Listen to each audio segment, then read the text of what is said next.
জন্য বিজ্ঞান নয়। তবে হ্যাঁ, অস্ত্র প্রয়োজন আছে সৎ নীতিকে, সৎ আদর্শকে বাঁচাবার জন্য, সৎ মানুষের সুরক্ষার জন্য।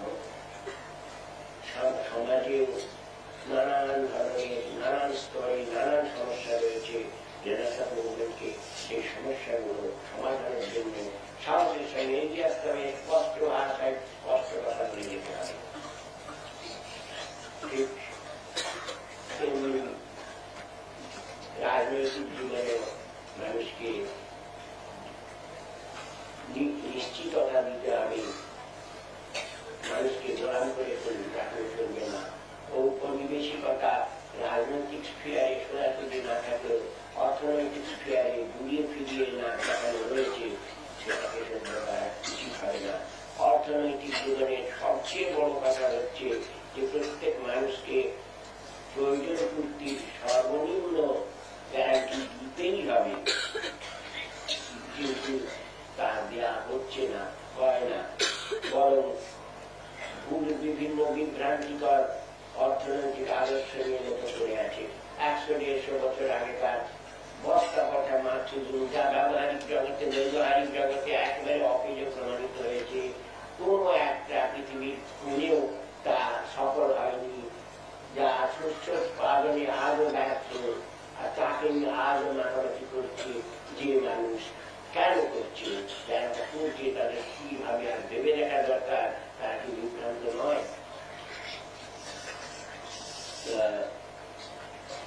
আর সাংস্কৃতিক জীবনের কথা তো বলারই নয়। মানুষকে তার সাংস্কৃতিক উন্নয়নের পথে যেতে নিতে হবে। সংস্কৃতি বিশ্ব মানবে এক। স্থানীয় অভিপ্রকাশে পার্থক্য আছে, কিন্তু মূলীভূত সত্য একই।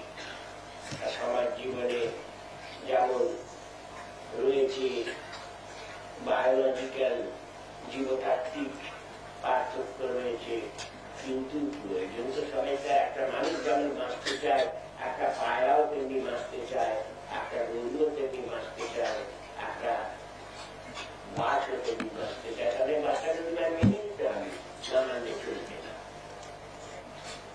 তাদেরও প্রাণ আছে। প্রাণায় যথাত্মনিষ্ঠা ভূতানাম কথা আত্মপাত্মেন ভূতানন্দান্তি সারা। নিজের কাছে নিজের প্রাণ যতটা প্রিয়, অন্যের কাছে তার প্রাণ ততটা প্রিয়, এই কথা মনে রেখে যিনি কাজ করেন তাকেই দেবো সৎ মানুষ।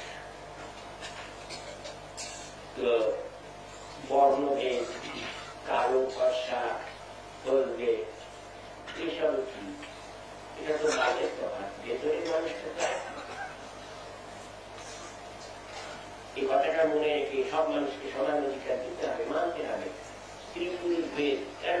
মেয়ে বলে কি তার অধিকার থাকবে না? সে কি গরু ছাগল না কাপড়ের বস্তা যে বিয়ের সময় একজন তাকে আরেকজনের কাছে দান করে দেবে? মানুষ মানুষকে দান করবে, কিন্তু কৃতরাষ্ট্রের মতো হলো মানুষ মানুষকে দেখবে, মানুষ মানুষকে দান করছে। একই তো আমাদের দেশে বা গোটা পৃথিবীর মেয়েদের অন্যত্র এই প্রবলেমটা এরকম ভাবে নেই। মেয়েদের মধ্যে সাহস, বৃদ্ধি, বুদ্ধি অভাব আছে বলেই তারা এতদিন এটা সহ্য করে গেছে। কিন্তু কত বড় অপমান ভাবা যায় না। এর চেয়ে রাস্তায় চাবুক মারা সে কম অপমান। মেয়েরা কি বলছো, এটা সহ্য করা উচিত? এটি কাপড়ের বস্তা নাকি বোকা তোমার বাড়িতে পৌঁছে দিয়ে গেল? তো এইরকম ব্যাপার। সবচেয়ে রেনেসাঁ আন্দোলনের জগৎ দিয়ে মানুষের মধ্যে চেতনা জাগিয়ে মূলচ্ছেদ করে। মানসিক জগতে কি কম ঝঞ্ঝাট রয়েছে, মানসিক স্তরে উদ্ভূত, সার্বিক স্তরে অবহিত রোগ, ডগমা, ভাব, জড়তা। মনের মধ্যে বাসা বেঁধে রয়েছে অমুক জাত খারাপ, অমুক জাত স্বার্থপর। এসব কি আগে বেঁধে জিনিস? এইগুলোকেই বলি ডগমা, আর সেগুলো সে ছাড়তে পারে না। মানে শিশুকাল থেকে মনের মধ্যে তার সূচিকা ইঞ্জেকশন দেওয়া হয়েছে, সে আর বুঝতে পারছে না। এরপরে এক মানব সমাজ বিভিন্ন রাষ্ট্রীয়তায় বিভক্ত, এক রাষ্ট্রীয়তার মধ্যে বিভিন্ন ধর্ম, রিলিজিয়নে বিভক্ত, এক রিলিজিয়ানের মধ্যে বিভিন্ন জাতে বিভক্ত, এক জাতের মধ্যে বিভিন্ন উপজাতি বিভক্ত, এ কি ব্যাপার? কেবল বিবাহ করতে বিবাহের মধ্যে শিখেছি, অনেককে নিয়ে এক করতে শিখিনি। এগুলো ডগমা বঞ্চনা, এগুলো সব করেছে সুবিধাবাদী মানুষের দল। এর বিরুদ্ধে সংগ্রাম মানুষকে করতে হবে, ডগমার বিরুদ্ধে অশেষভাবে সংগ্রাম চালিয়ে যেতে হবে। তাতে অনেক বাধা আসবে, অনেক নিন্দা বাধা আসবে, তাতে খাপ রাখবে। নিন্দা আসলে জেনেই করতে হবে।